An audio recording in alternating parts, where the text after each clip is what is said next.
Hello and welcome back. I wanted to give you another challenge, another assignment. Obviously, this one's going to be all about arrays. I want you to get familiar with how to use an array, how to access an array, and how to create an array. So you should write a C program that's going to find all the prime numbers from 3 to 100. And we're going to do it very efficiently, so we're going to use a little algorithm that makes you use an array. But a very simple program. It's just going to display as output all the prime numbers from 3 to 100. And the reason you don't do 0 to 3 is because you're going to hard code those. It's pretty simple.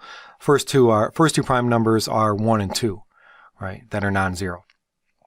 So there's going to be no input to this program, just output. And the output's going to be each prime number separated by a space on a single line. It's pretty basic. All the way up to 100. You're going to need to create an array that will store each prime number as it is generated. You can hard code the first two prime numbers, which are 2 and 3, in the primes array. So what I'd envision here is that you would create an array, you would name it primes, and you would just hard code the first two in there. And it's important to hard code them too because the algorithm that we're going to use to find prime numbers is going to compare for any other prime numbers. And I'll explain that in a second.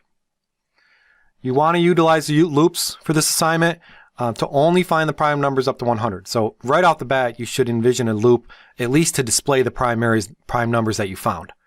So that would probably be the ending loop, the loop at the end of your program that just goes through the primes array and displays everything that's inside there.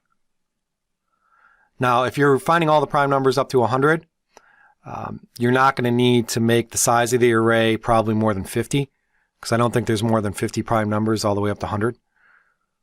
But you're not going to be able to set it exactly correctly because you don't know how many prime numbers there are. So I would say when you create the primes array, just make a size of 100.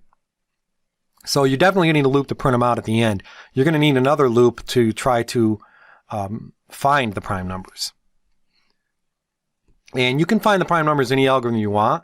But what I would use is I would use something like this because there's more reason to use an array if you do this algorithm. So the criteria that can be used to identify a prime number is that a number is considered prime if it is not evenly divisible by any other previous prime numbers. And there's also more to that algorithm, but that's the starting point. You also want to only look up to a certain number. So you can use the following as an X condition in the innermost loop. So again, what you're going to need to have here is you're probably going to need to have two loops. We already mentioned the third loop at the bottom, printing out the data. But you're going to need to have two loops for this assignment. And the algorithm that I'm discussing here is a more improved algorithm. So this is why you want to do it. Now, if you want to find prime numbers in a different way, that's okay, as long as you use an array, because the whole purpose of the assignment is not to understand prime numbers. It's to understand how to use arrays. By looking at the previously generated prime numbers, that forces you to use an array. And you'd store that each prime number as it gets generated, as I mentioned. And the other way that you can make it even more optimal is that you don't want to look at even numbers. So if you're going through each number from 3 to 100 and you're checking if that's prime, you can ignore the even numbers because even numbers are never going to be prime. So in the outermost loop or the innermost loop, you can check to see if the prime is divisible by the other primes, or make sure it's not even. You can check that and skip it. And then this other exit condition in the innermost loop is to make sure that the value of the p does not exceed the square root of the primes. That's the other part of the algorithm.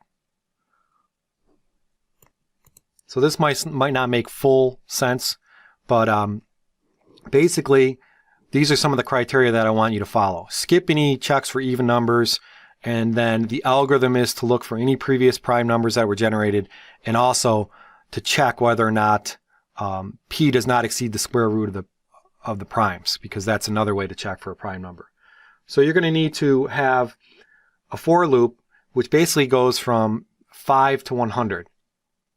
And then you can increment that by 2, so that you only look for odd numbers.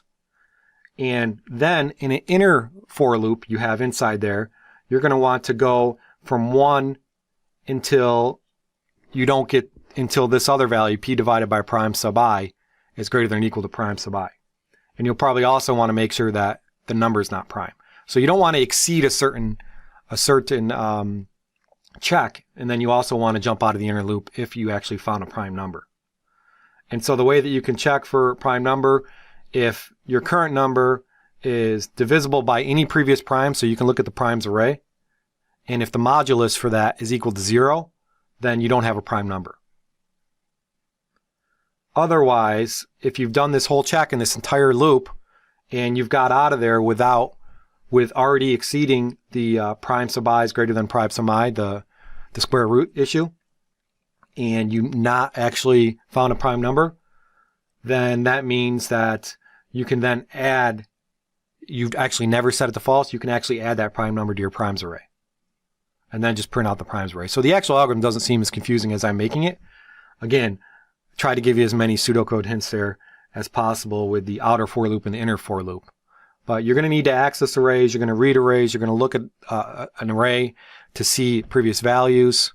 It's going to get you really familiar with arrays. So good luck, and I'll provide a solution in the next lecture that will make a lot more sense. But these are the requirements and some hints. Thank you.